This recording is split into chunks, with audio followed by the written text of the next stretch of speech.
Welcome to the Versus pre-show as we go through our own version of our versus battle between Joe Thomas and Donell Jones.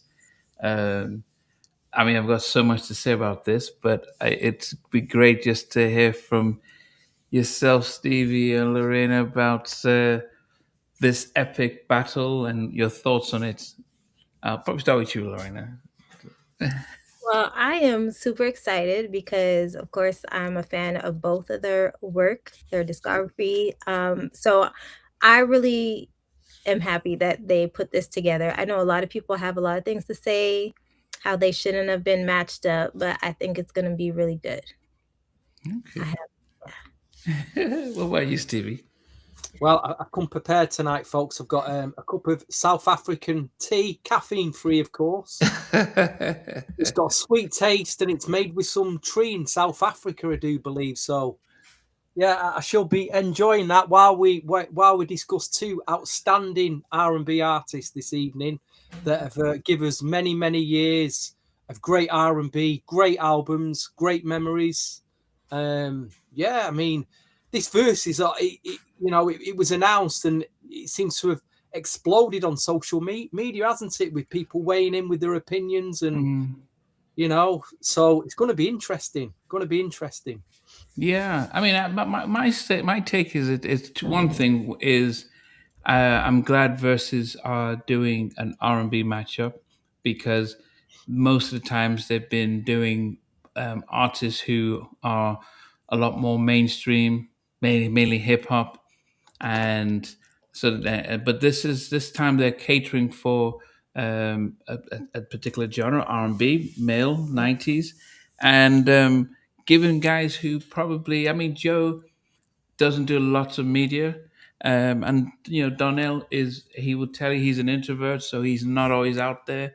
So be given just recognizing their catalogs, over 100 songs between them, over 100 R&B songs. I think they've both released at least 6 albums, major release, not just downloading stuff, with over 100 songs, and it just shows their versatility and it shows their staying power. So to me, we keep saying R&B is dead, and we want R&B, and now we're getting that.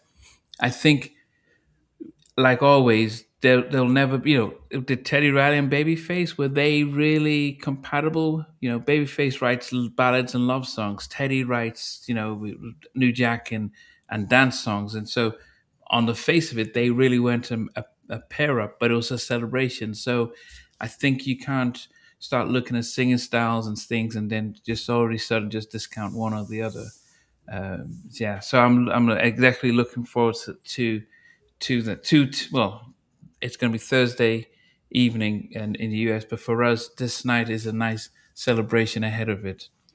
um I would say, Stevie, which artist did you first hear about first, and what can you remember? I suppose really it's going back. It would have been Joe 1993 with his debut album Everything I'm in Love, which was a massive underground New Jack Swing hit at the time, and then he followed that up with All or Nothing. I remember them early days of Joe, you know what I mean? And then suddenly I think he got released from that contract, that label, due to the management. We didn't hear from him for a while. And while we didn't hear from him, then Don't know. Donell Jones appeared in '96 on was it LaFace, wasn't it? LaFace and Yeah, produced love by this. the Untouchables, and just two great debut albums, you know what I mean? That I just remember playing from start to finish back then, you know. Yeah, Um, you know, yeah. you can't.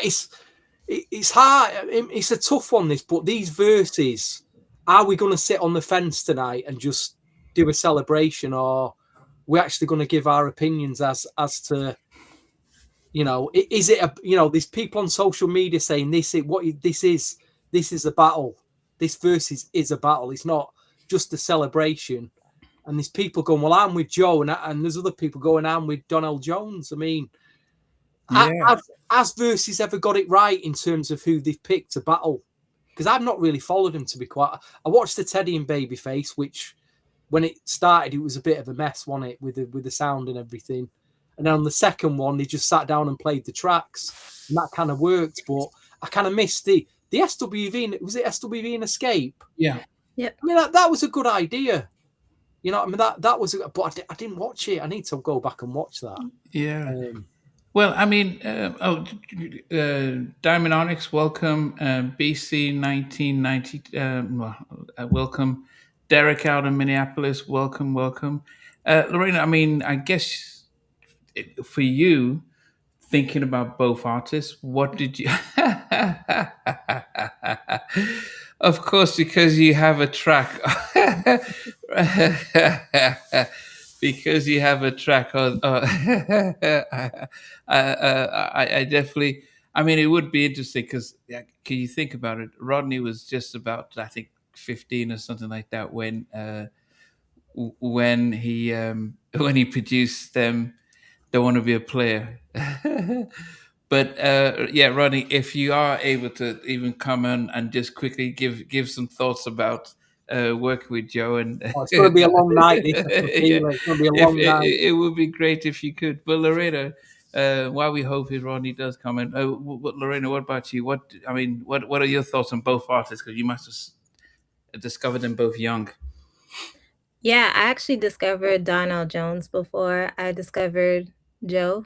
I remember, I think the first song was the "Knocks Me Off My Feet," which is the Oh, cover he did of Stevie Wonder. yeah. I don't know, I saw the, video, I don't know, I think it was maybe on one of our stations here in Canada, like Much Music, and I just loved the song. I didn't like the video, I just remember thinking, like, they should have made a better video to the song, but I loved the song, and so I remember it came on the one of our like radio shows, and I like recorded it on a like cassette tape.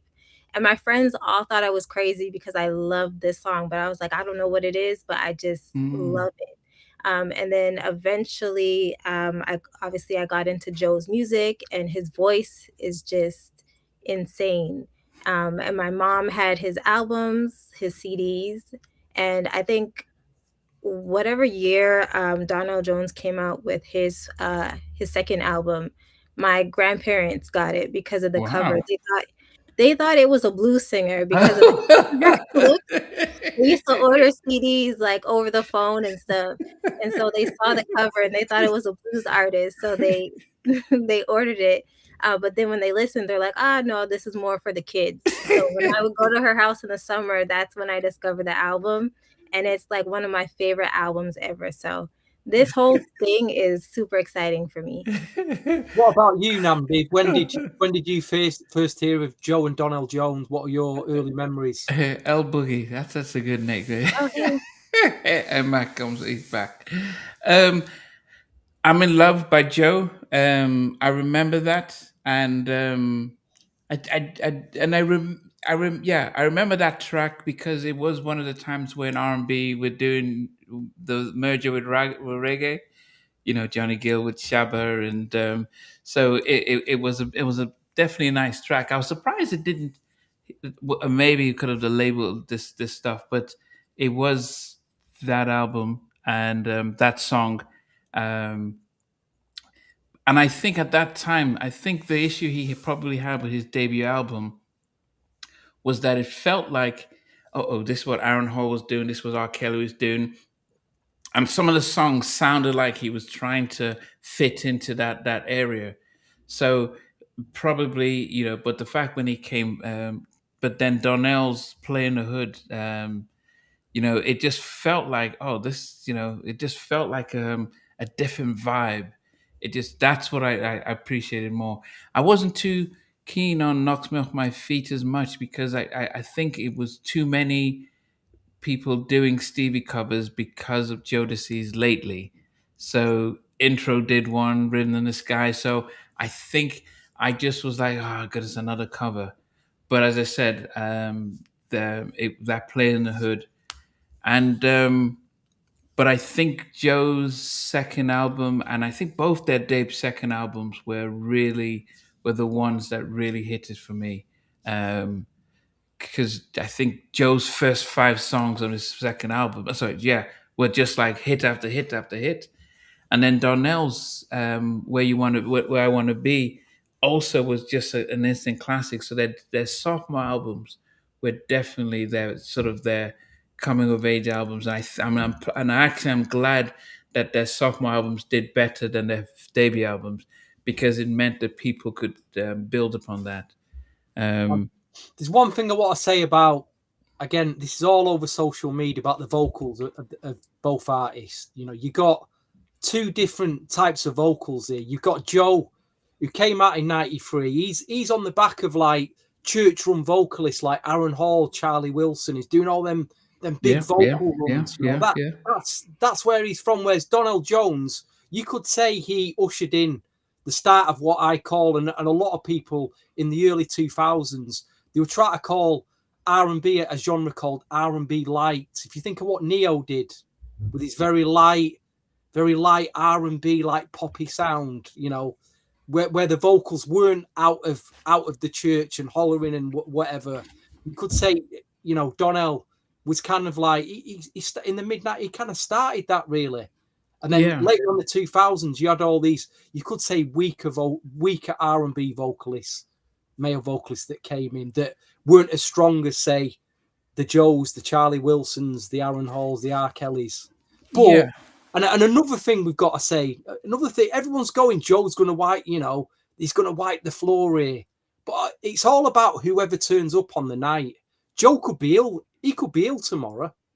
He could Yeah. be ill. He could be struggling with his vocal. You don't know. It's whoever turns up on the night and puts the performance in.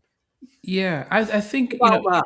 if you Whoever's ready for it. yeah, if you think about say yeah, and I'm privileged that I interviewed Donell and his story about growing up in south side of Chicago, rough area, working at McDonald's, and they're just sitting, just having not knowing what he wants to do, but just wants to do music. But he didn't grow up in a church singing, and he got a chance when he met Eddie F in Chicago, and he and his group went to, because he was part of a group. They went to Eddie's place.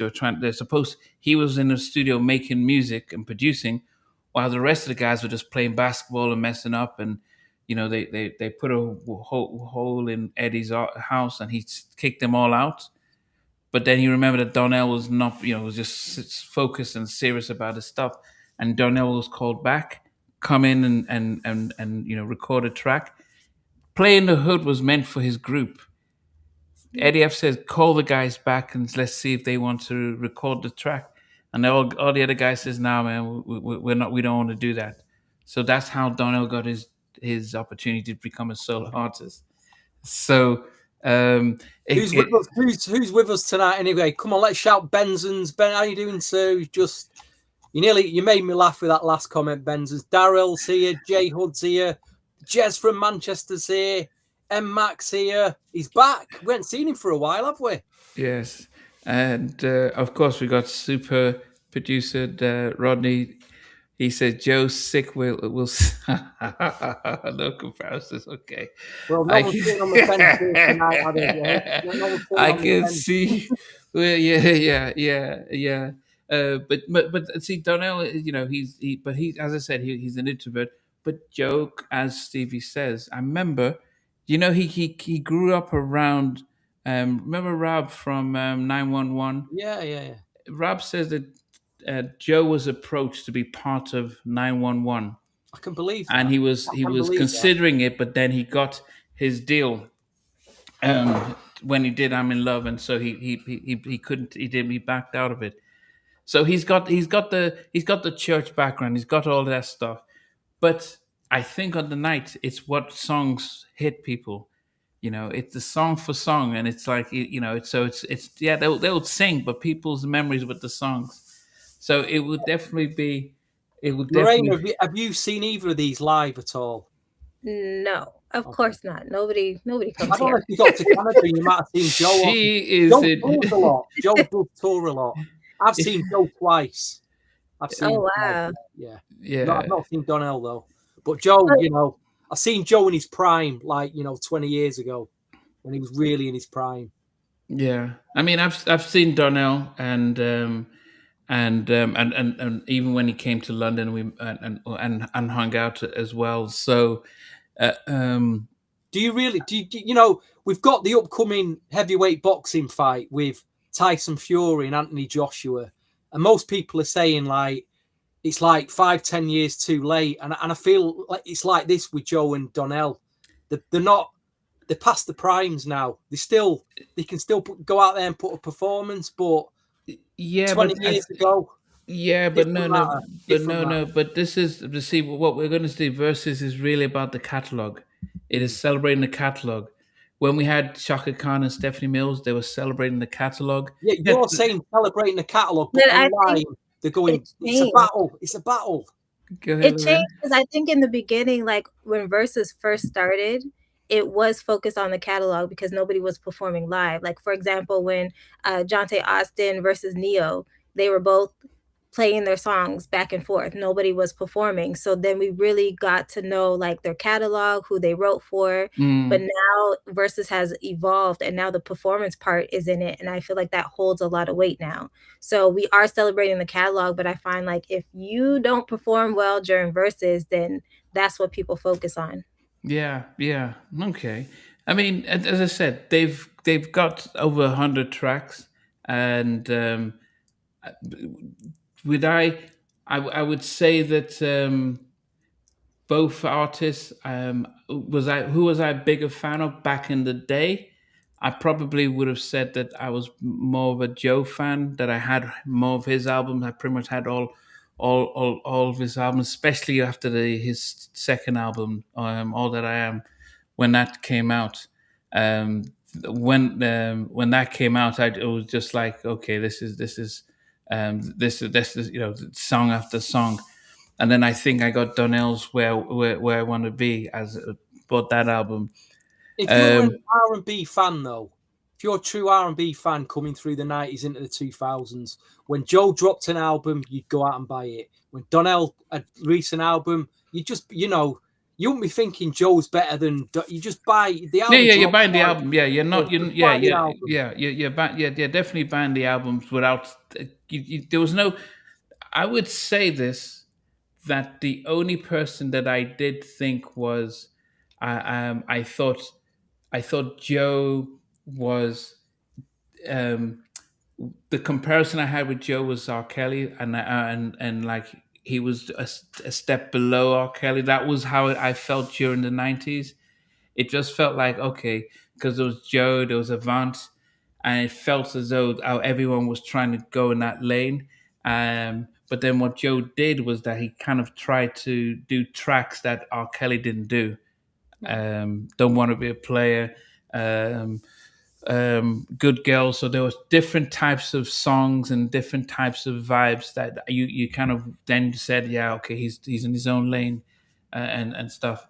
And with Donnell, I never compared him to. I didn't look at somebody else and think, oh, he's competing with this person. I just was able to appreciate his catalog, and I felt he was like, how Guy came out and they brought R&B to the streets and hoods, and I think Donnell came with that level of, this is, if I can do it, anyone can do it, kind of thing. You don't necessarily have to grow up in the church and make that transition, and I think that's what he was able to do. But both of them are good producers, both of them are writers, and that is definitely something that we have to appreciate. Okay. R. Ben's Kelly going to wrote. be killing me tonight with these questions. Stop it, mate. Try not Okay. to laugh here, mate. Stop it. Okay. So, Comedian. We've got a comedian in the house tonight. Who well, else we got joining us? We've got Nicole's with us, Daryl's with us. Anybody else we pulled in quite a few viewers this evening. Last one is with us as well. Fantastic. Keep the comments coming. yes, yes. Okay.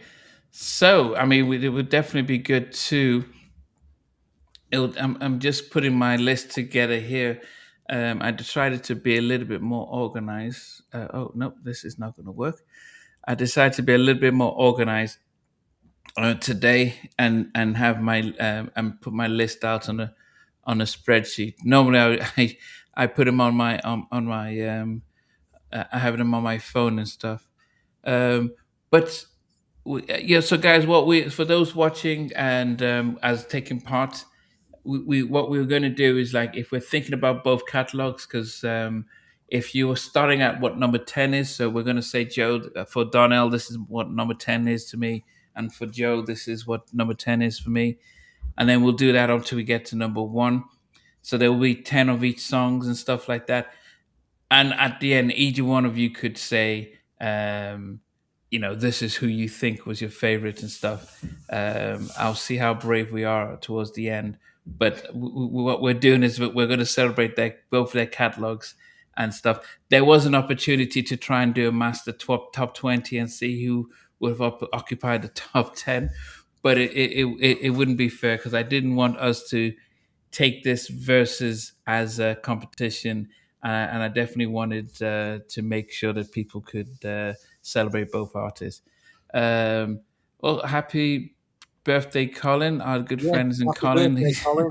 Birthday. He's out in Spain watching and yeah, celebrating. So, So he's out in Spain, eh? Look at that. He's out in Spain, eh? Okay, so Wow. I'm good too. So I'm going to start with what my number 10 is um, for Joe, and it was from his what was it, his Better Days album, and it was definitely a good song. I think the one thing I would say about it is that when I heard it the first time I heard it, I thought, this sounds like and Better Days came out 2010 2001. How many albums? How many did it sell? I don't think it. Yeah, it went gold. It went gold. But the song that I want to start off with, it's a song that I thought, this reminds me of an R. Kelly song, and I actually had to check to see did R. Kelly do anything with this. But it was co-produced by All Star, and it's called "Waterful Woman." And I don't know if you guys know the Oh, track. yeah. Yeah, I remember that. Yes. Wonderful woman. So I did think it was. I thought, okay, this sounds. He got R. Kelly to work with him, but no. So I think this was where, as I said, yes. But that's my number 10 from Joe. Do you want to do your Stevie and Lorena, and I'll get back to Donnell's number 10. Number 10 for me, for Joe. I know my thinking tonight on this 10 was it's just tracks that I play a lot, that I remember that I play a lot. Not particularly, I've not gone for the populist choice, so it's a bit all over my top 10s, to be quite honest. But number 10 for me, going back to 2010, Joe did an album called The Good, The Bad and The Sexy, which is a very erotic album. That I was going through a certain thing at that time. I won't go into personal details, but let's just say I was having a lot of fun during that period. And he did a track on there called Slow Kisses, which, fellas, with the ladies, bit of slow kisses does wonders, you know what I mean? Does absolutely wonders for the ladies. Okay. So that song for me, oh dearie me, that put me in the mood. That did. That really put me in the mood. Okay. So, yeah. Slow Kisses. At number 10. Yo, at number 10, surprise entry. El I can't Boogie. perform that song tomorrow. I really like it. El Boogie, what about you? We're doing Joe. So at 10, I put Ride With You with a G Unit. Oh, okay. Number 10. Yeah. Ride with you, glad with you. Mhm. Big club memories of that track. Absolutely big club memories. Okay. G Unit. Okay, yeah. Was that his song or was it G Unit? No, it's his song. So That this was is his song. song. Yeah. He has multiple songs, like he partnered with them a lot, but this one was his song. All the other ones he was featured. Okay. At number 10 for Donell, it was from his blues album, as Lorena's grandparents thought it was. But it's and do you know the thing? I asked Donnell, so how many instruments can you play? And he says none. I said, no, what about the guitar? He says, no, it was a prop. I said, because I said, do you go on stage with your guitar? And he says, no, man, I don't play. It was a prop. but it with the cigar, it was such an amazing one. But from that album, I've picked out "Have You Seen Her," Ooh, big track, big track.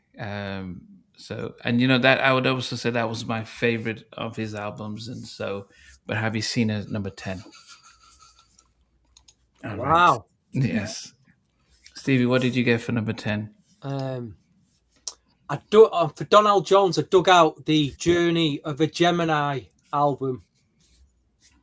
And I thought, let me go back to this album and just remind myself of what it sounded like. And I was like, whoa, I forgot how good this was. I actually prefer this album to the one with You Know What's Up on. I thought, Wow. you need to go back and listen to Journey of the Gemini album. There is numerous killers on this album. But the track that I went for at number 10, getting deep here, Eric Roberson. You familiar with the artist Eric Roberson? Yep. It's kind of like, it's got an Eric Roberson kind of like Jay Dilla type Irma Tribe called Quest Beat. The track is Spend the Night. Gotta spend the night. We take your word for it, Steve.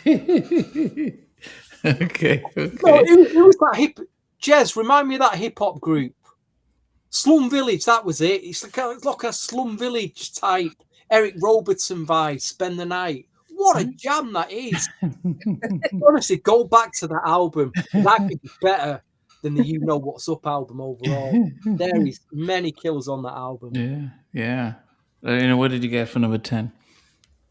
For number 10, I have a song that was on a movie soundtrack for Love and Basketball. It's called I'll Go. Yes. Great track. Great track. Yes. Okay. I'm surprised you knew that one.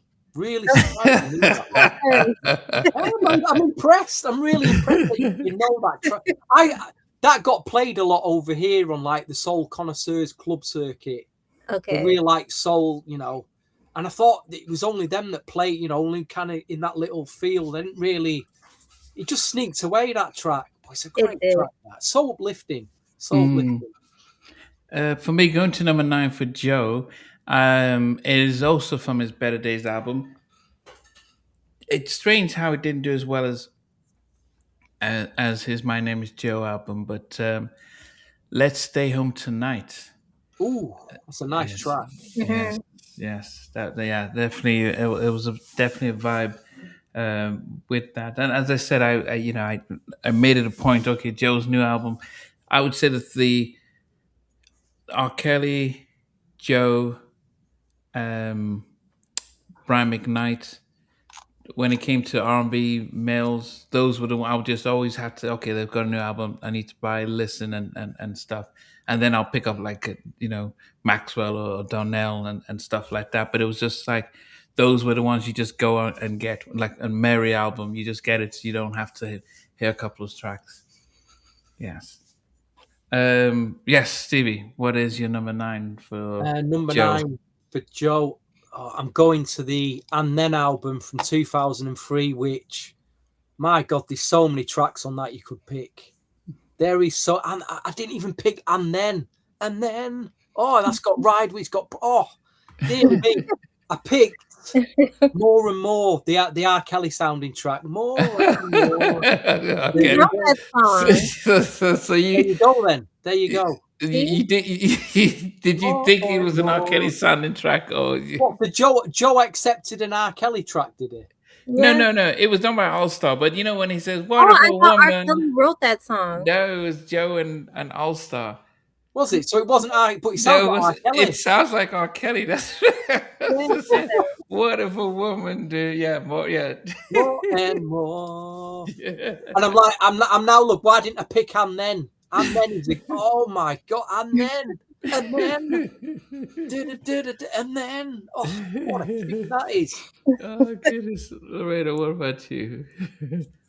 Number 9 is not a popular Joe track, but me and my friends killed this song, I think in college, so I had to put it on the list.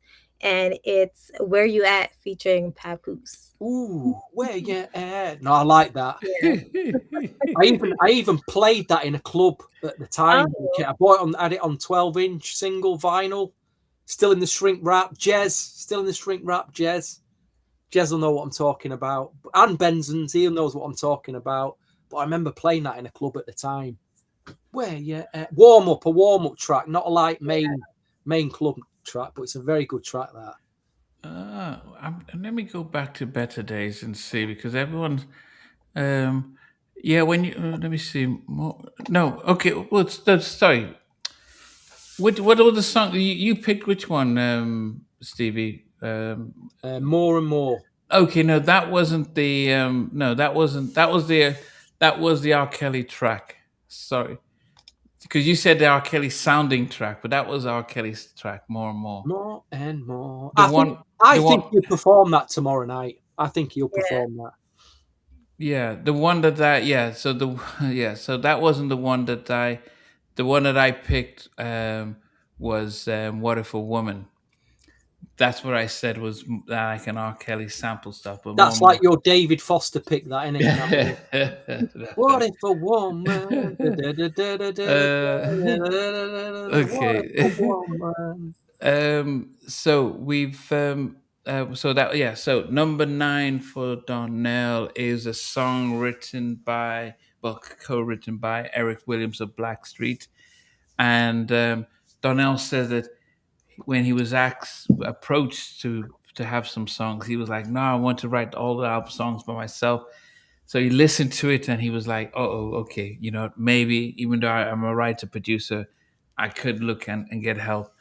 And he says he was really, so taken by the song that it came out as a single. Shorty got eyes on me, and that is at number 9. Shorty got her eyes on me. Yes.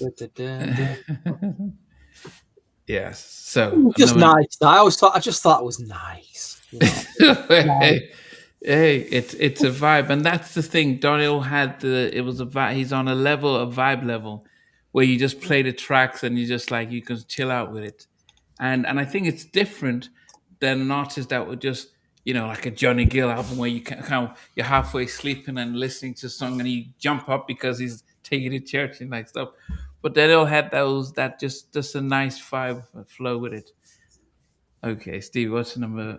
Old Jez there says, I play my record, Steve. Listen, if I go in my lockup and dig out my 20-year-old DJ boxes, which are gathering dust, you'll see what I played in them, mate. In fact, that's given me a good idea for a video, actually. Digging out my old DJ boxes and see what I've not seen what's in them for over 20 years. Anyway, number 9. This is a track that probably the DJs know, and it's not really like a big mainstream Donell Jones track, but it's from a soundtrack called Bait. It's not even on streaming. I've checked on YouTube. You can't even play it on YouTube, but again, it's like a club track called Take You There. Again, Eddie F on production. It's a great track. Just slept on, completely slept on. The DJs at the time who were in the record shops bought the vinyl, the CD, soundtrack. Well, I really like that track. He won't perform that. There's no way he'll perform it, but coming up later, we're going to have a debate of who did the best club tracks, Joe or Donell.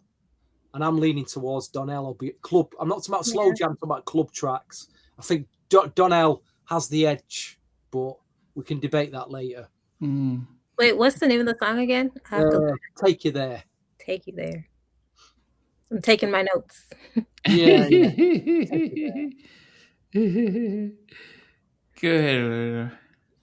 Okay, so number 9 with Donell Jones, I have Where You Are is Where I Want to Be, which is part 2 of Where I Want to Be. I have that coming in at number 9. Which track, sorry? Where You Are is Where I Want to Be. It's like the second part to Where I Want to Be. Oh, what album was that on? Is that the one where he goes, Where you at? No. No. Hey, she said, hell, shit, no. I'm trying to think of the hook on the round, trying to remember it. It says, Nah, don't do that. You almost got a joke there. Nah, Oh, Stevie, that's not. maybe we'll get a singing one day. Now and then, maybe we'll get a singing on the podcast. What I album don't was it on? I don't remember. Is it the second album? Not second, third album. Hold on. Okay. Okay. Hold on, we're talking Donell Jones here. Yeah. Oh, I was thinking of Joe. Sorry.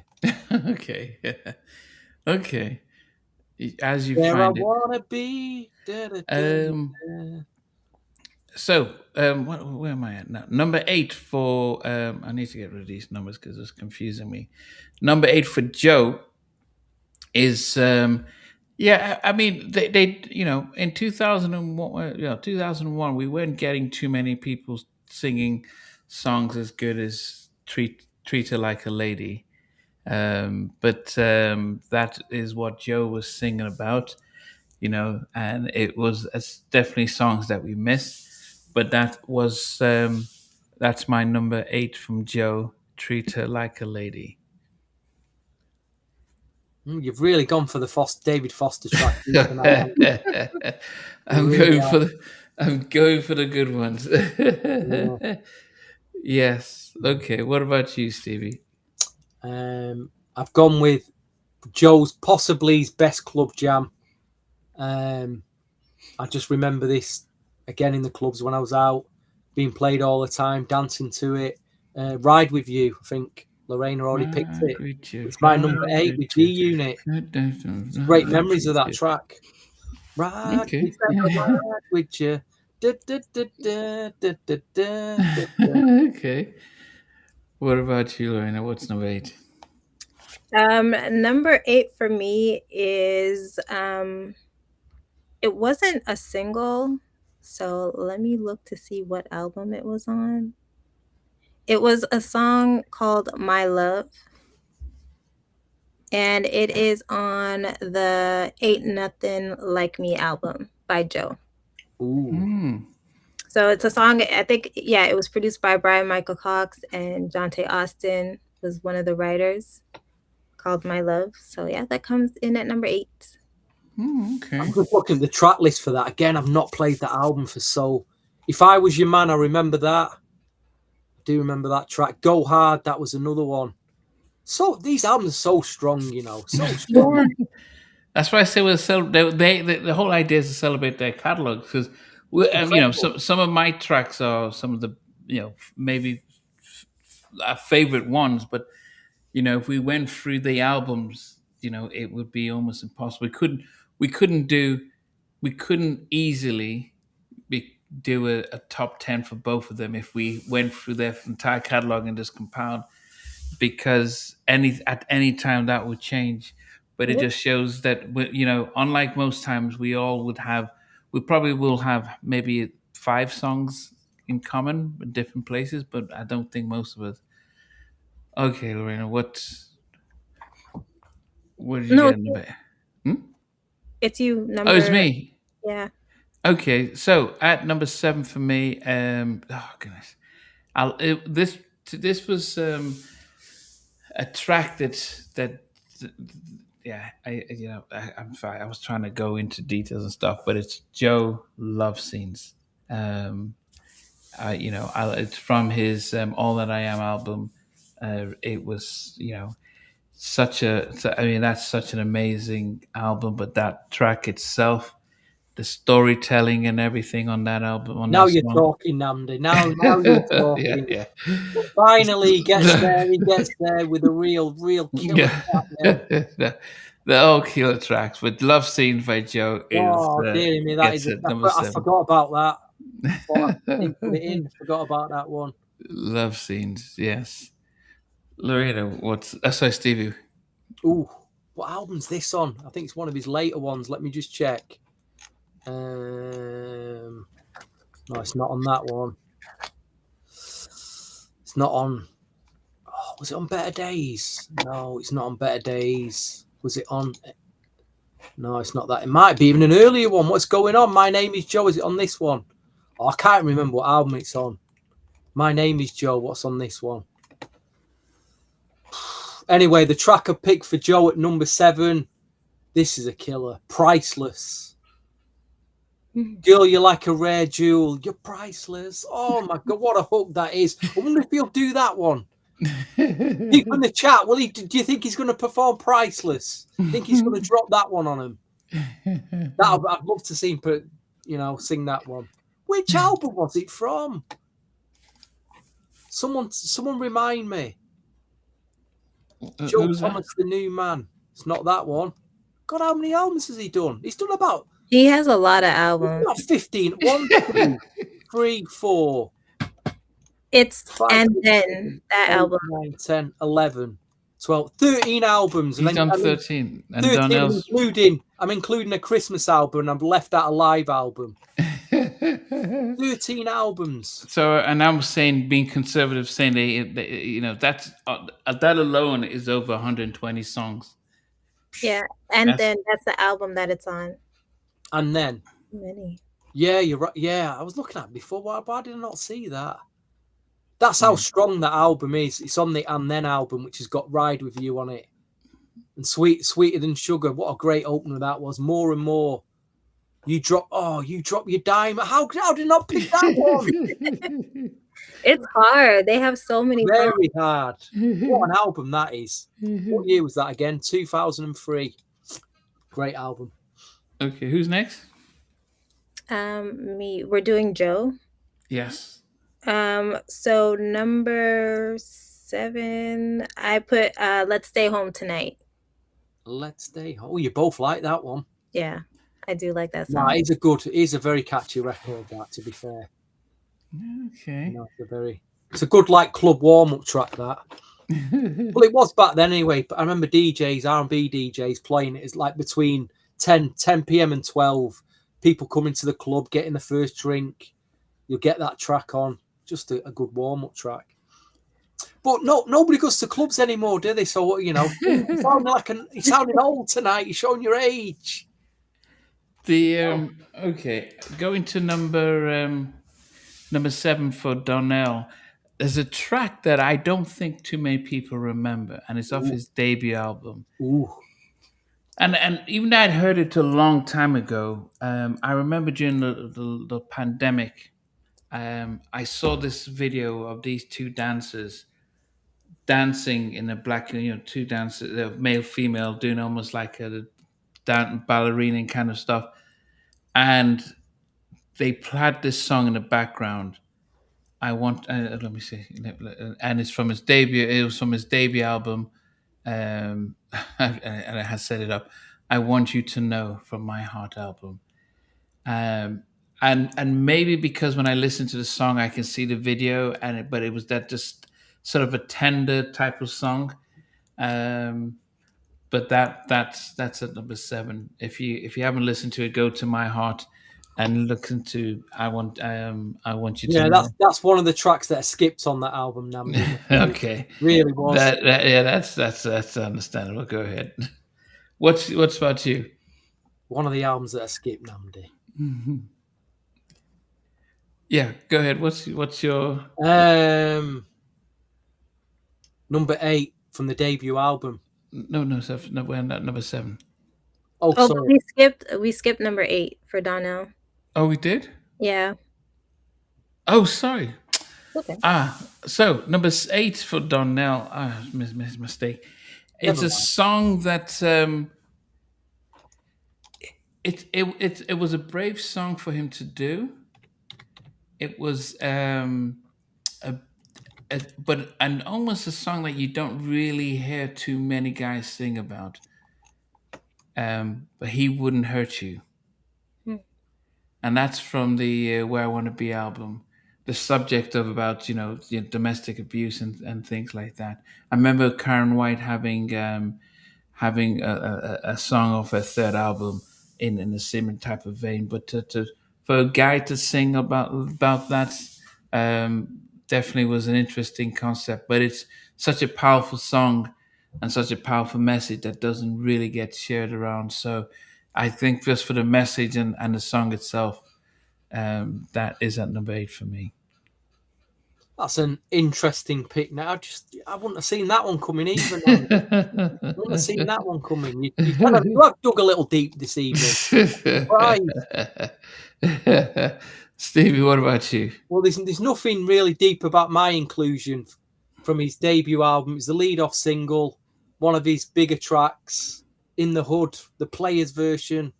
Is that the remix, the Mookie one, or the original one? Either, I'm not bothered, In the Hood. It's probably the original, you know what I mean? Because it's got the Untouchables flavour to it. In the hood, up to no good. Da, da, da, da, da, da, da. Yeah, just getting great memories of that when it first came out. So, do you know that the fun fact, the remix video? Do you know who directed the remix video? A LaFace artist. Let me think.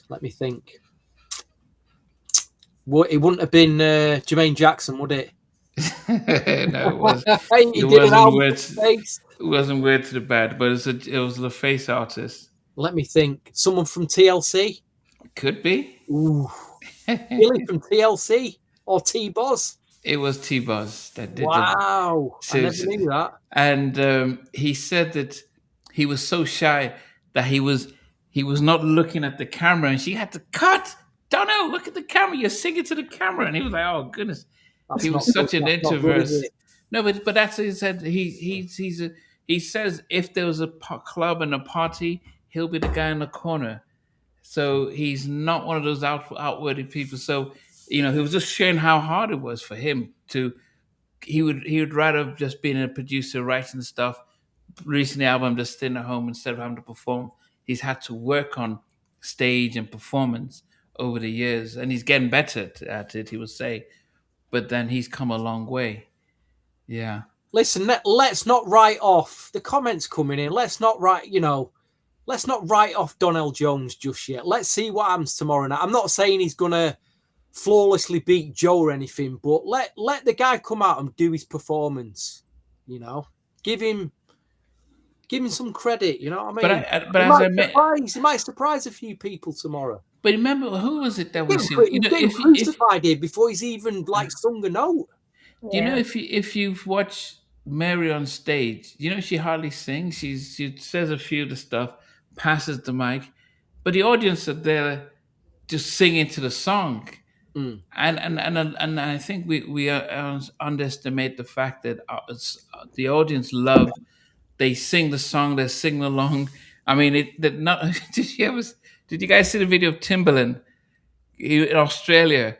And and all he's doing is he was just he was just doing his ad libs, and so they'll play the track, and he would just do and he would come paid in front of 20,000 people, and it was almost like, wait a minute, he at least he didn't forget the words.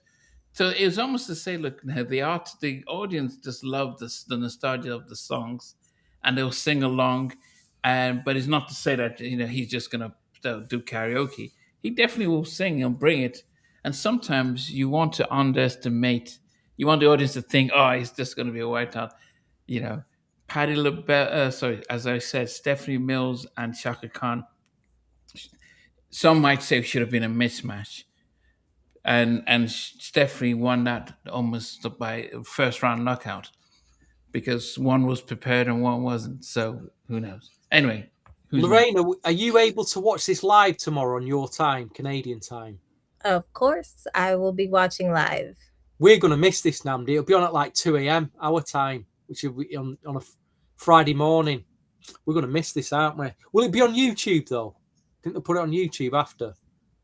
I'm not sure. I know if you have Apple Music, it will be on Apple Music like a day or two later. But I'm not sure. None of those pesky streaming services get my money because you don't give the artist any money. So you ain't getting mine. That's why I go out and buy the music. That's why I go and buy it. So who's next? Oh, me. I think. Number 8 for Donell Jones, I had Better Start Talking with Jermaine Dupri. Wow, you're going for the club bangers this evening. I did. Yeah, it's going for the club bangers, yo. down with the kids on that one. Okay, so I already said that my number seven. Well, for Joe, number seven is no. Wait a minute. What number are we on now? Are Yeah, we so on? we did number 7 for Joe. Yeah, and we just did number seven for. I just did It's a number good thing 8. Lorraine is keeping count. And Okay. we just like, where are Okay. we? We Okay. just did number 8 because we switched it, so, we just did number 8 for Donnell, so we should do number 7 for For Donnell. yes, and then I said I want you to know from his debut album. Yes, Yes. Stevie, what's number seven for you? What, from Donell Jones? From Yes. Donell Jones. Yes. I've gone back to the. No, it wasn't that. What album was it? It's from the Life Goes On album from 2002. Gotta Get Her Out of My Head, which was an up-tempo jam. Again, another Eddie F and Untouchables up-tempo jam. Great record. I'm not sure if you perform that tomorrow night. You really should, because it's a very Hmm. strong one of his stronger ones. But yeah, that's at number 7 for me. Okay. Let me know what's number seven for you. Number 7 for me, I don't know if I have the name of the song written correctly, but it's You Know That I Love You. Yeah. That's what I have as number Okay. yes, at number 7. Okay. Um. Yeah. What album was that on? Yeah. Life Goes On, 2002. Yeah. Okay. Go. Okay. Number six. This was my introduction to Joe. I'm in love, round and round I go, out of control. I'm in love, and I remember the thing. Oh, what happened to that I'm in love guy? And that was when they, it was of his era, '93. It was the R&B reggae kind of mix up and stuff like that. It was such a beautiful. But if you listen to the album, I think he had a big earring. Did he not on the album cover? But if you listen to the album, there were times when I recently listened to it. I'm thinking, hey, he was sound like R. Kelly there. Oh, he sound like Aaron Hall there. So I'm glad he went away and got rid of the New Jack Swing and went straight into R&B. But I'm in love is at number six for me. Round and round I go. Yes. Okay, Steve, what's the number six from Joe? Number 6. All of the things your man won't do, which originally was on a soundtrack. I do remember buying a soundtrack on Island Records. Oh, someone remind me what the site had. Some guys looking a bit ridiculous on the front cover. I can't remember the soundtrack. And then obviously they put it on his second album. Just classic. That's a classic, in it. It's a '90s classic slow jam. One of his biggest tracks. It is another debate we'll have later. Who's had the biggest hit internationally? Think about that one. Who's had the biggest hit internationally? If you said to a mainstream audience, have Don't you want to heard, be a menace to society while have you drinking heard of gin juice in Joe? the hood. Or Yeah, have you that heard was. of Donell Jones? Think about that as well. Don't be a menace. Yeah, everyone's saying it was on the Don't Be a Menace soundtrack. Yeah. Um, Lorena, you're out in Canada, so you would be. When I think of your version of Canada, I think of South Park when they, when they're making fun of Canada, and it's Montreal is a French speaking part of Canada that they really. I don't think it's Vancouver or Toronto. I think it's No, mainly. it's Montreal where I'm here. Yeah, I think that it's mainly Montreal, the French side that they normally make fun of. They have these two French guys. Anyway, um, who had the bigger hit in Canada out of Joe and Donnell? Big song that probably was on the pop radio as well. Oh, it's uh hmm, I think it would be Donell Jones. You know what's up? Yeah. Even without the rap, because you Yeah. mentioned because Yeah, they would not play the rap version.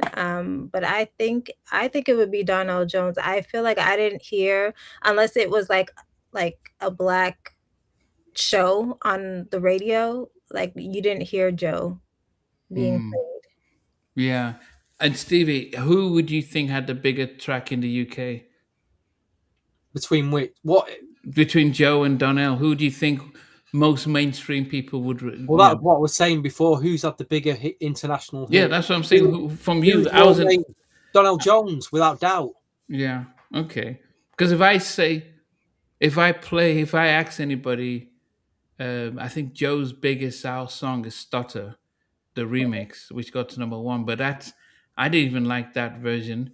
But it wasn't, it's not. I don't think how many people might remember it. But I think you know what's up still plays in clubs and parties now, like that. And what did you guys think of what Eddie F said about the song, the making of it? I thought that was really interesting because I didn't know there was other people that, could have been on the track, and then also too how he had to place things so that Yeah. it flowed properly. That was really cool to find out. Like, I love those type of stories, but yeah, I would have never guessed that he had put those placements in when she did the shout outs of the names. Mm, yeah, and he called you both out too. Well, no, no, he said he was watching Stevie's channel, so Stevie has, big time producers watching his channel. No, it was the we. So when we it's like when we did the Donnell's "Where You Want to Be," and we spoke about the track. So he was that episode that we did live is what he was commenting on. Interesting. Yeah. Um, for me, I think if I was to play, you know what's up. I think any person that I know that isn't R&B sort of based would know the track. I think that's so you get that big hit. But yeah, well, it'll be interesting to see where everyone places this on their list. Where are we at now? We're still at number 6, aren't we, for Donell Jones? Have Donald you Jones done your number Joe 6. track, Lorena, for number 6? No, Yeah. So you I need to didn't. do number 6 then. Oh, okay. So number 6 for me for Joe is actually Stutter. Aha. Um, Mm, yeah, I know that was like a big track, but you know me, I love the slow songs. So I put it in at number 6. okay. I played that a lot at the time. I did Which play. version? Yeah, I did. I remember playing a lot at the time. Which version? I The remember we played the remix a lot with Mystical, Mm. okay. so that was played a lot. So, but either way, I just thought the song was really cool when it came out, and it Mm, got played like a lot. Yeah, yeah. it was an interesting It song. got to Wasn't number it? one. It got to number one in the US Billboard 100, not just Mhm. the R&B. It was a number one R&B. It's actually Joe has the out of the two artists, Joe's the only one that has a Billboard 100 number one.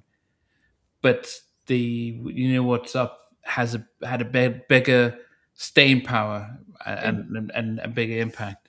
Okay, number six for me for Joe was a song that I think from his Life Goes On album that had a definite Michael Jackson vibe. I think in some ways, I think Neo kind of took this style from Donnell going forward. But it's you know that I love you that and Donnell's all time favorite song is "The Lady in My Life" by Michael Jackson because that was something I used to ask all my guests, "What's your all time favorite song?" And he says that's Michael Jackson. I said, "Wow, do you ever do it live?" And he says, in fact, he did a song called "Loving You," which he did almost like a sample of um, "The Lady in My Life," and he couldn't release it because the Rod Temperton estate says this sounds too much like "The Lady in My Life," and they said no, you can't release it. So he had to put it out as a bootleg. But he was heavily influenced by Michael Jackson. But my number six is "You Know That I Love You" from his 2002 Life Goes On. But as I said, if you listen to that or watch the video, then go and watch Neo. You can see Neo taking some of that sort of style, like, okay, we love Michael. We're gonna sing. We're gonna. I am sort of give him our own, or even Justin Timberlake doing that type of vibe. So that's my number 6. What was the number 6 again? Sorry. You know that I love you. You know that I love you. It had a nice summery feel that I felt when it came out. It does. Nice It does, summery but I feel. do see the Michael Jackson too influence in the song. Yes, go ahead, Stevie. So we're at number. Hold on a minute. We're at number 5. You know that I love you was a Donell Jones track, wasn't it? Mm-hmm. Oh, wait. What are we? Where was your Joe track at number 5 then? No, we're doing a number 6 of Donell Jones. Yeah, number 6 of Donell Jones. All right, okay. Stevie. Yeah, I'm getting mixed up here. Yeah, I was good. Oh goodness, it's luckily that we have El Boogie here to keep us in check. Because I was thinking, what would? It's Wednesday night. The thing is, it's midweek. You know, we're not. It's midweek. We're having a long week at work, and you know, when you're staring at screens all day, it's like yeah. Okay. One of them, isn't it? Anyway, number 6 for me, Journey of the Gemini. I've gone back to that album. It's a track that Joe never did and R. Kelly never did. They could have done, but they didn't.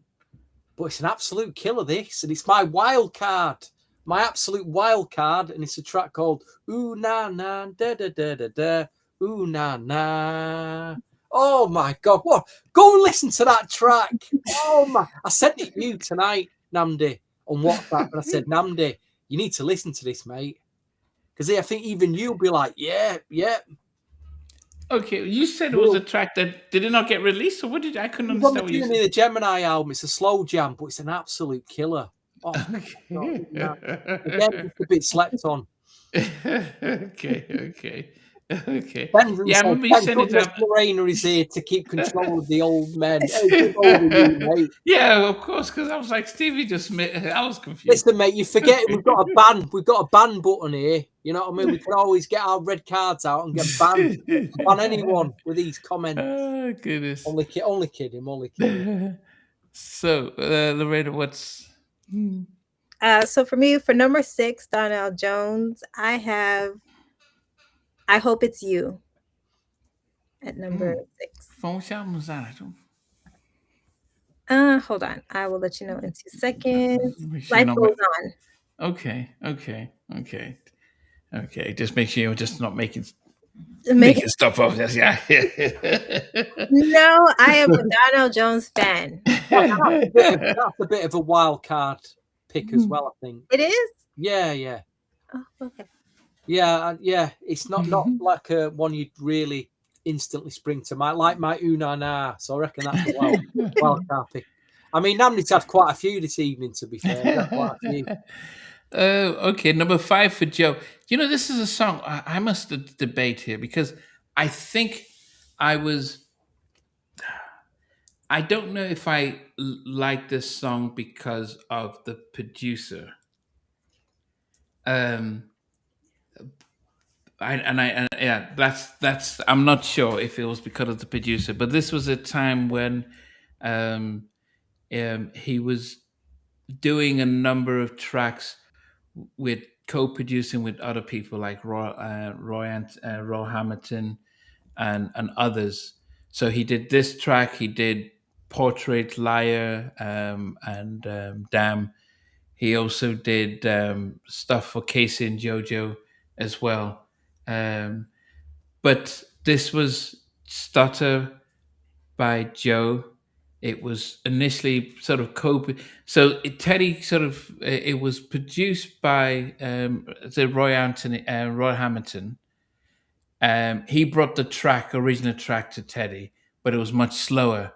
And what Teddy then did was to speed it up, and they got it to Joe, and it was their third release. But by the time, his name is Royal Hamilton. By the time it got to, they released it as a single. They brought in All Star, and he brought in Mystical, and it was the single that was on the video that blew up. But I didn't like it as much as the original, and I do prefer the original Stutter. that with Teddy's. You can hear his sonics and sounding and everything. So, but started at number 5 for me. I can tell you're lying, cause you're starting. Stutter. Okay, Stevie. Where are we at? Donell It's Jones, No, we're at Joe number 5. number 5. I've gone for Good Girls. Where are all the good girls taken every time? Yeah, I gotta another believe a there's big a album off his another big track off his second. I'm getting tired now, guy. I'm getting I feel like I'm getting old man tired now. I've done the energetic start to the podcast, and I'm feeling like after me 10,000 steps that I've been doing all week, me 10,000 steps, folks, catching Oh, up on me. good. Yeah. So And you said that on Sunday, and then we had Taj from the boys come on, and he just said he was doing his 10th. What did you make of Taj coming on, Stevie? I thought it was amazing. It was just that we've done an hour and a half, and I was ready to go to bed, mate. It's just one of them, you know what I mean? No, we did the hour and a half before we did the That's what I countdown. mean. We've done an hour and a half, and then he comes on. It's like tonight. We'll probably do 2 hours tonight, and I bet Donell Jones will appear. You know what I mean? One of them's going to appear, aren't they? Or maybe Eddie F, but who knows? Or one of them, and I'll be like, oh no, another 2 hours on the podcast. Chim Beats, welcome. All right, Lorena, that's your number 5, Joe. At number 5 for Joe, I put The Love Scene Ooh, from okay. All That I Am. Great track. Okay. Great track. Yeah, definitely. Okay, so number 5 for me are Donell Jones.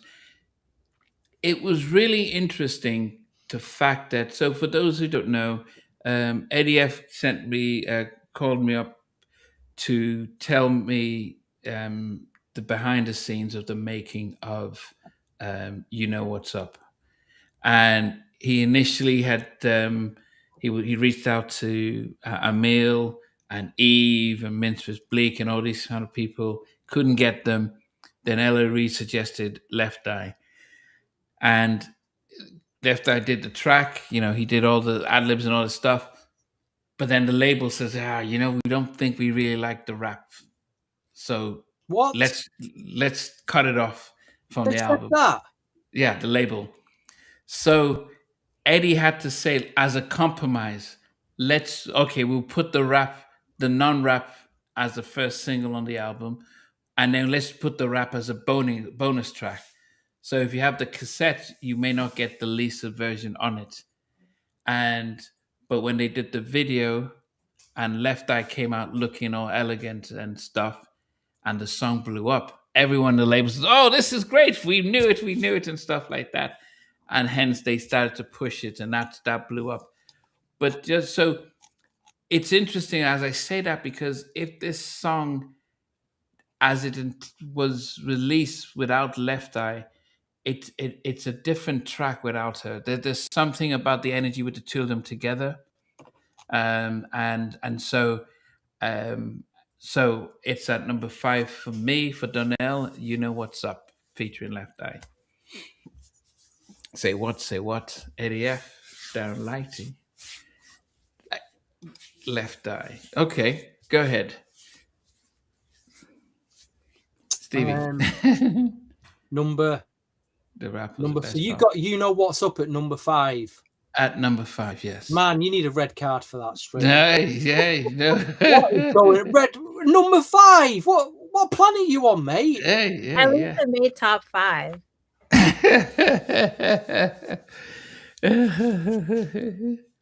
I mean, can you imagine if I can put that song on fire? How much more I prefer the other songs? Deary me, did it? I mean, I picked a club track, an up tempo, and I put it at number 5, and I've gone with "Put Me Down" which is a very similar type of production, but I think that's a number 5 track. I think that's where it should be. If I put it in a top 10, You Know What's Up shouldn't be number 5. Stevie, where's going on, man? Yeah, let's see, where's it on your list? Go ahead. What's your number 5? Is it number 5? I hammered it. I like that song. Yeah, absolutely. Which one? It. Put Me Down. Okay. Lorena, what's your number 5? Number 5, I put this on here mainly for nostalgia. Like I said in the beginning, it's the song that introduced me to Donell Jones. So it's his cover from Stevie Wonder. So Knocks Me Off My Feet is Yeah, number 5. I I still feel. listen to the song till this day.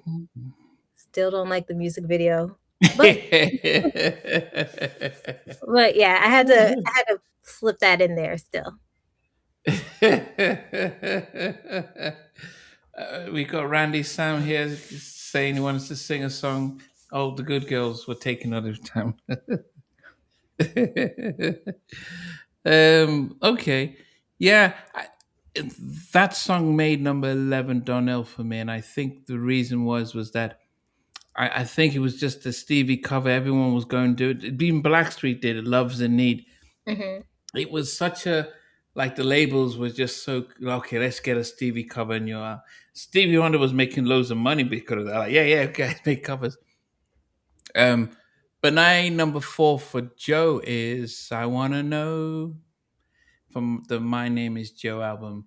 That was is number 4 I for wanna me. know. Dun, Yes. dun, dun, dun, dun. I wanna know. Dun, dun. So for me, that's just so middle of the road. Okay. So it's like easily listening. It's like when I'm going those when I'm going in the charity shops, you vinyl watches on. When I'm going through the charity and I'm going through the vinyl bins and I'm pulling out all those Val Doonigan albums and the easy listening albums. I wanna know. Dun, dun, dun. Okay. Okay. Oh, But big. we I'm bullying Namdi tonight. I shouldn't really do that, should I? yeah. Anyway, but what we Um, on number 4? Is it Joe? number 4 for Joe. Yes. I've got a big one here. I've got a bit. I picked one of these big ones. Don't want to be a player. Oh, see Who's now, that? Rod. Who's that produced by Namdi? I forgot who that was produced by. Can't remember his name. You know what I mean? Well, he's already nailed his flags. He's already nailed Joe to the flags, so that's his his. Don't want to be a player no more. Oh, obviously, he's gonna have to perform that tomorrow, isn't he? The Yeah. thing He's is gonna have that to that get that that one. doesn't sound doesn't you. I don't think you'd hear that. Oh, well, I think when you think about the vocoder, that you think, oh, is that so you can see the Teddy influence, but I wouldn't hear that and think Doc Child. Just that his sound was so different. But it shows those early days he was mixing things around. Who else Uh, has joined us this evening? We've got Randy's joined us, Miss Brooklyn. Good evening. Let's give everybody a shout that's not had a shout yet. Pat Taylor, Elijah's with us. Good evening. Chin Beats is with us. How you doing, sir? Water Bear is with us. I've mentioned them, Mark. Joseph is with us. Yep. Thank you. DJ all day. Yes, sir. How you doing? Gosh, they're all with us tonight. Amazing. Absolutely amazing. okay, so where we at I'm gonna do 4 for Joe. for Joe? So me and Stevie were twins because that is my number 4 also. Don't want to be a player. Don't Wow. want to be a player. No. Okay.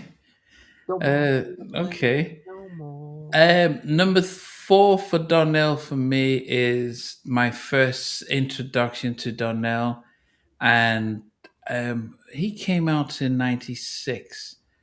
And when he came out with this track, I was still in university, living in Milwaukee. So, which is about an hour and a half. It's like Kent and London. Um, is it? No, we're probably a little bit further. But it was Midwest. There's a Midwest. So just seeing him in a hood and singing and stuff like that, um, yeah, it just felt like, yeah, this is a vibe, and I just loved it. It reminds me also, I like Players Cheers for You, that type of just the chilled, relaxed stuff. So that's Donell Jones in the hood. It stood out instantly and everything like that. And shout out to Mookie for the remix, the Mookie the Mook Daddy remix. So that's my number 4, Donnell in the hood. Good evening to the Red Golden Child. Not seen your name for a while. How you doing? Little Tash. Good Oh. evening. Number 4, Donell Jones. Going back to the debut album. Oh, what a track this was. Don't cry, dry your eyes. Don't cry. Dun, dun, them Untouchables keyboards. Again, I've heard that in a club. I've heard that, and I know what it sounds like. Don't cry, dry your eyes. Dun, dun. I keep going back to the club. But again, that is my 90s memories. That is my night all over. In the club, in the record shop, in the club, in the record shop. That was it. Listening to these records. Okay. Lorena, what's number 4? Donnell. Number 4, oh, it's Shorty Got Her Eyes on Me. Oh, kind of high up. Okay. Okay. Okay. All right. So top 3 for Joe, and this song. Um, this was definitely, yeah, as I mentioned, it was I first heard it on on on an amazing soundtrack. It was a crazy movie. Um, don't be a menace to society while drinking gin and juice in a hood. So you have to list it all out. Um, it's and then it was his lead off single from his sophomore album, and it surprised me to find out that Darkchild did the production on this. He was probably 15 or 14, but it's Don't Want to Be a Player. Now, of course, some people might have heard the Big Pun remix version of it, but yeah, Don't Want to Be a Player. That definitely a nice little vibe and song and everything like that. So that's at number 3 for me, Joe. Ooh. Don't want to be a player. That's about right, Namdi. I'm glad you got that one right, I think. Oh goodness! All right, go ahead, Stevie. I'm going right back to 1993 to his debut album. Again, this was a big single at the time.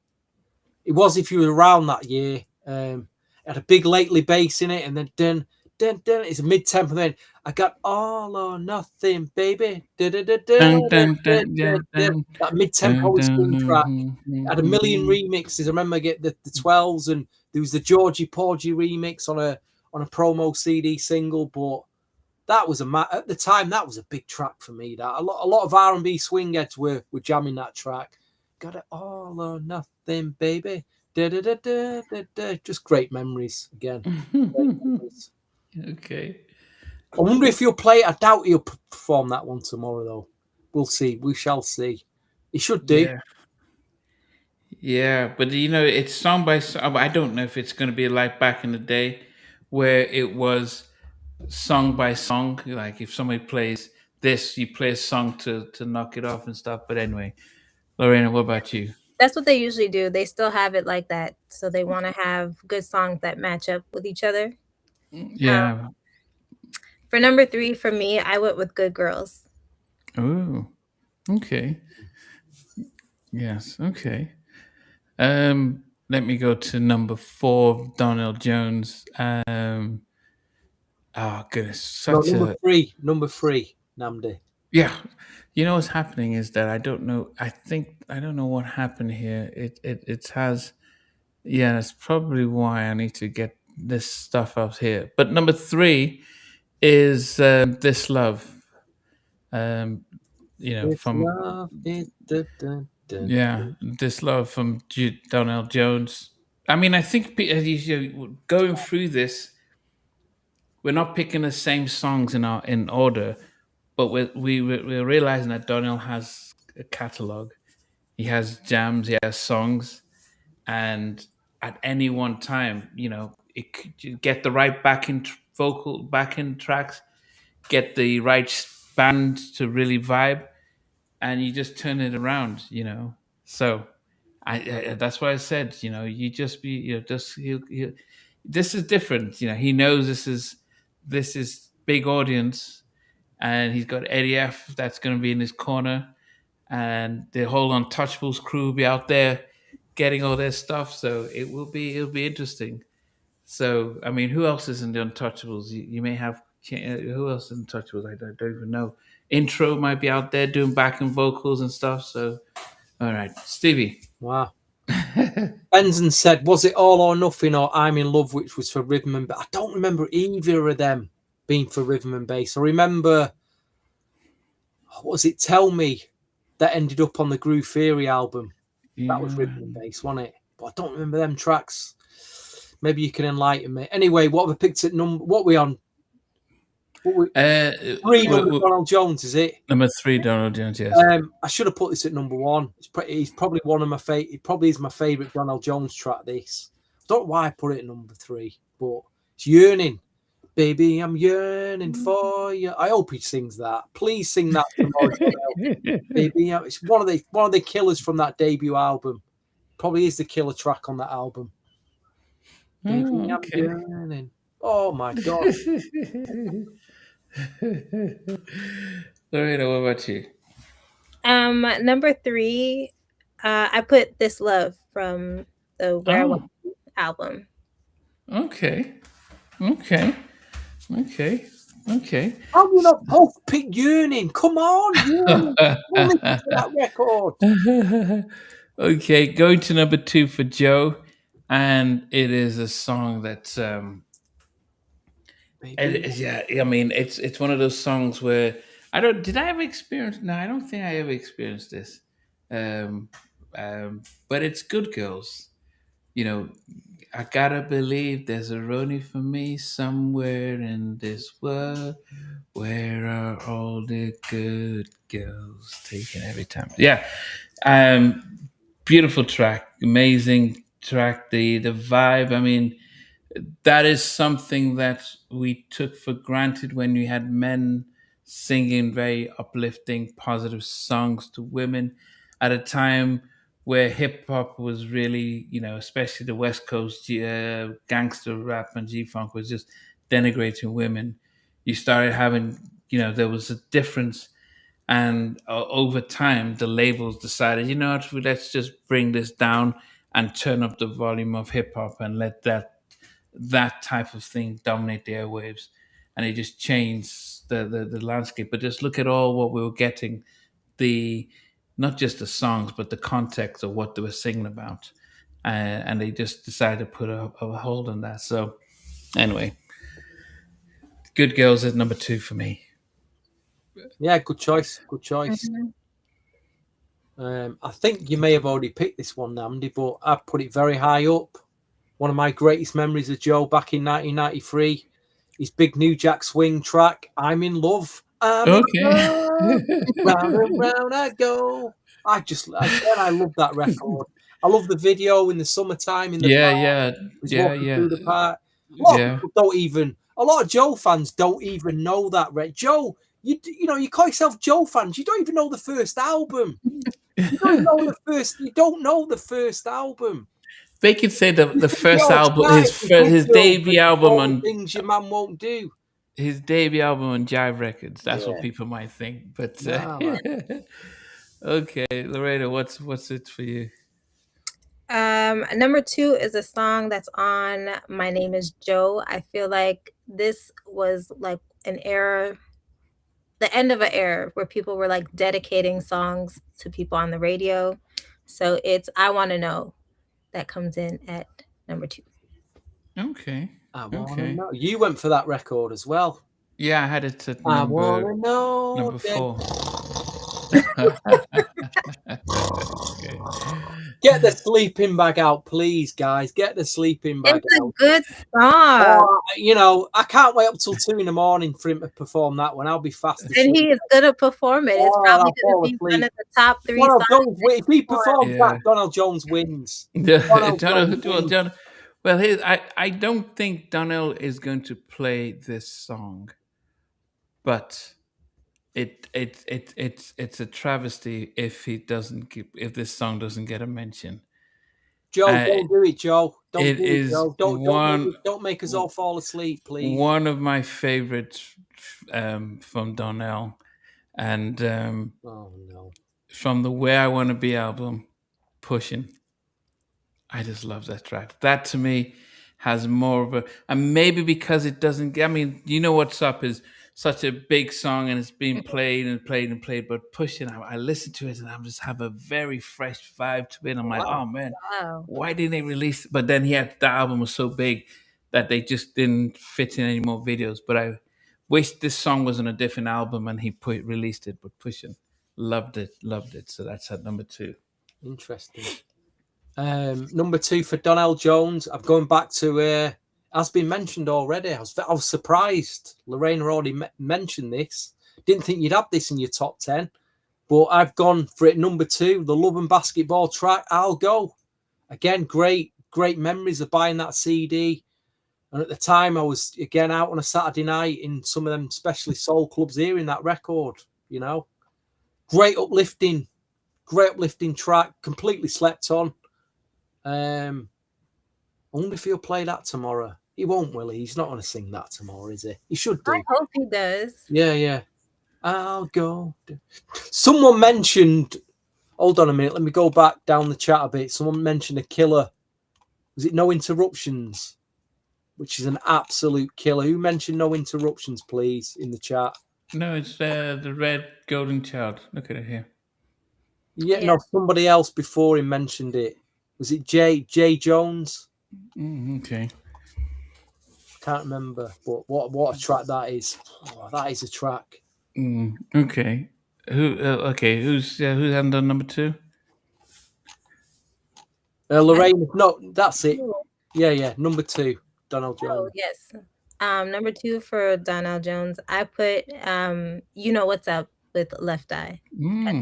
What's up?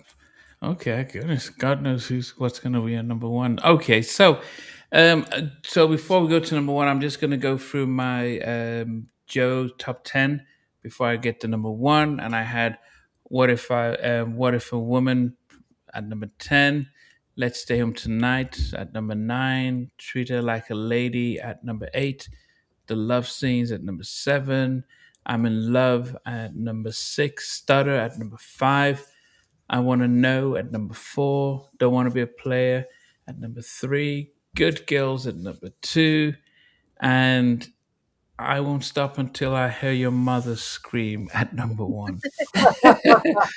All the things your man won't do, I'll do them for you. It's just it's it's the song and stuff. I had an interview with Joshua Thompson, who's been Joe's long term collaborator since the All That I Am album, and he actually wrote that line in. He says that as he said, it was that he didn't. His mum was around when he was listening to the recording the demo, and he kind of skipped that part. He thought, "Oh, if mum heard this, she would scream." So he put it in there as just playing with words, and it stands out, instantly and stuff. But it was just it was different. If you bought Joe's debut album and you get his sophomore album, you think that you realize that he did go through a transformation and change his style and focus on his writing and what his context differently. But number 1 is All the Things a Man Won't Do from Joe. No surprises there then. What about you, Stevie? Number 10, I had Slow. And to be fair, you picked a good mix there. Good mix of well-known and a few surprises, which I think we've all done, to be quite honest. Yeah. It's good. We ain't gone for the obvious tracks. Number 10, Slow Kisses for Joe. Number 9, More and More. Number 8, Ride With You. Number 7, Priceless. Number 6, All the Things Your Man Won't Do. I probably heard it one too many times. That's probably why it's at number. It shouldn't be at number 6. It should be far higher up. That's a yellow card for me, even a red card. Number 5, Good Girls. Number 4, Don't Want to Be a Player.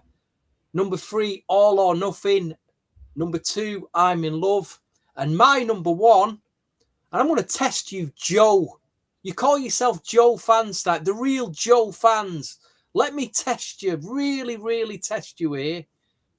And see if you know this one. If you call yourself a real Joe fan and you want Joe to win tomorrow, can you dig out the Caught Up soundtrack? You're going to go, what? Go and dig out the Caught Up soundtrack, because there's a track on there called You Should Know Me. And it's an absolute the bridge, the ad-libs at the end. Oh my God. It's an absolute killer track. He won't perform it, but he should. He should. Joe, if you're watching tonight, you should know. Get it sung tomorrow, fella. Please. Okay. Lorena. Okay, so number 10, I had Ride With You featuring G Unit. Number 9, Where You At featuring Papoose. Number 8, My Love. Number 7, Let's Stay Home Tonight. Number 6 is Stutter. Number 5 is The Love Scene. Number 4 is Don't Wanna Be a Player. Number 3 is Good Girls. Number 2, I Wanna Know. And number 1 is no shocker to me. Yes, the song gets played a lot, but I am never tired of the song, which is All the Things Your Man Won't Do. Baby, I wanna do all the it's yeah, I mean, definitely. Okay, so we're gonna do a top 10 Donnell. At number 10 for me was well, honorable mentions was Knock Me Off My Feet, but number 10 was Have You Seen Her? Number 9 was Shorty's Got Eyes on Me. Number 8 is He Wouldn't Hurt You. Number 7 is I Want to Know. I Want to Know You. I Want You to Know. 6 is You Know That I Love You. Number 5 was You Know What's Up, featuring Left Eye. Number 4 is In the Hood. Number 3 is This Love. Number 2, Pushing. And oh goodness, I don't know. Everyone knows this, but for those who do not know the story of how this song was, I'll Be Sure's cousin, Carl West, because he was all part of the whole Eddie F camp and stuff. Eddie F put them on, and he says that around this time he wasn't getting the work because he was known for the New Jack Swing stuff he was doing. I'll Be Sure, so he wasn't getting called. And Eddie F says, "Look, why don't we put you with Donell to try and see if we can get a song together and get some hits." And they tried to do stuff together. It just wasn't working, wasn't vibing. He didn't find it, and he just left him. So Carl says, "Look, I've put a song together. Just see what you think about this." Didn't think anything of it. 6 months later, he hears Donell says, "Hey, you know what? That track that you did, it's now going to be on the album." And he says, "What track?" He said, "The one that you left behind." He couldn't, and he played it, and it's where I Want to Be. It was a track that that Carl West said he put together. Didn't think anything of it. Donnell wrote the lyrics, and it became his instant smash. It's just something. I think the whole album, the whole vibe, the Stevie kind of scattering, the whole love song, the whole thing, and just how the song came together. Old school meets new school. Where I Want to Be at number 1 from Donnell. That is his signature song. That's his signature song. That anywhere he goes, yeah, that's his closing song. Stevie. Wow. Big pick there from Namdi. Big explanation. I better get through this top 10 before someone pops on and we've got to stay for another 2 hours. But let's see if we can get this done and get out of it. Number 10 for Donell Jones, Spend the Night. Number 9 is Take You There. Number 8, In the Hood. Number 7, Gotta Get You Out of My Head. Number 6, Ooh Na Na. Big surprise include. Go and listen to that track, Donell Jones fans. Ooh Na Na. Number 5, Put Me Down, live from the Life Goes On album. Number 4, Don't Cry. Number 3, Yearning. Number 2, I'll Go. And my number 1, I just remember the bass, especially the bass from this record, just rumbling the club walls when it came on, and just the club shaking, and sonically one of the best, like, early, 2000s club R&B records I'd ever heard getting played. It's no surprise, but you know what's up is at number 1. without a shadow of a doubt. Very easy pick, really. Girl, you know what? But the bass on that Eddie F, the bass on that record was just redonkulous. There's a new word for you as well. Okay. Redonkulous. Okay. Loretta, go ahead. So for Donell Jones, I have at 10, I'll Go. Number 9, Where You Are is Where I Want to Be. And that is on the Life Goes On album. Number 8 is Better Start Talking featuring Jermaine Dupri. Number 7, You Know That I Love You. Number 6, I Hope It's You. Number 5, Knocks Me Off My Feet. Number 4, Shorty Got Her Eyes on Me. Number 3, This Love. Number 2, You Know What's Up featuring Left Eye. And number 1, again, not a surprise. It's a huge song for him. He's definitely going to perform this tomorrow evening, Where I Want to Be. Okay. What? You've gone with it as well? 2-1, Stevie. No, I love both songs. Deary me. You Oh, 2-1. It is the song. You and not you pair of you and your sleeping bag records tonight. not that we think about, but going through this list, and let's just take vocal styles off and just think about the songs as you listen to them on the radio. Which, if you had to go for a long drive, which catalog would you be more willing, would be more up to listening to long, if you had to choose? Well, Joe's done more albums, hasn't he? Because you sort of answered that question for No, me. okay. You had to bring their 5 best song albums, so they are. You know So what? For a long drive, I'm going to want a variety of tempos. So I'm going to go with Donell Jones. Just to upset the chat a bit. okay, Lorena, what about you? Well, I don't know. I guess I will upset some people because I listen to Donell Jones more than I listen to Joe. Not taking away from Joe. Don't attack me. I love Joe, but I guess there's more of a mix of songs. So I would definitely be listening to Donell if I'm taking a long road trip. Yeah, and and I, not because of anything other than the fact that we're looking at the consistency of the Untouchables production, the variety of the songs, and I think there's more of a storytelling with Donnell. I think Joe, he shows us that he's vocally, he's just, he's from the church and everything. Um, but I think, other than a few songs that we've gone through, he can get, you can feel as though I've heard it before. It's similar. So when we're talking about the variety, just putting stuff in, I would probably will say, we'll also say Donnell. Not saying that one he's going to beat. I'm not saying that one person is going to beat the other, but I'm just saying that I probably would be more inclined to listen to Donnell on a drive, just playing his catalog. I just before we close, I just want to see how many albums Donnell has come out. 1, 2, 3, 4, 5, 6, 7.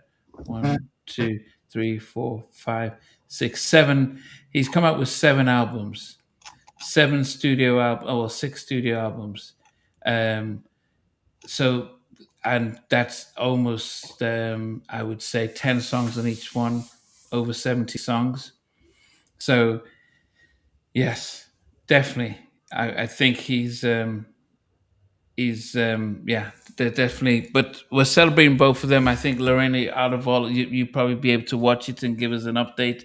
The rest of us will probably have to make do with highlights. Can I do want to say, oh, go, Steve. No, sorry, Lorena. Go. I thought you just making. Sorry. Go on. Go ahead, Lorena. I just want to say too, because we mentioned both of them being good writers. So I do hope that some of the songs that they wrote for other artists, they get to maybe perform it just a little bit, to have that in there, to also just celebrate them as an artist as a whole. So not only their songs, but the songs that they wrote too. I think that'd be really cool.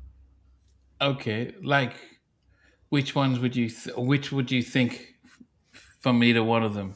So for Donell Jones, "Get It Together" by 702 would be a big one, or "Think of You" by Usher. Mm-hmm. That would be really cool to add that in there. And then for Case, he wrote Missing You and Faded Pictures. So it'd be great if Case came out to do like a little duet, to have like a surprise guest. So I think that would be Okay.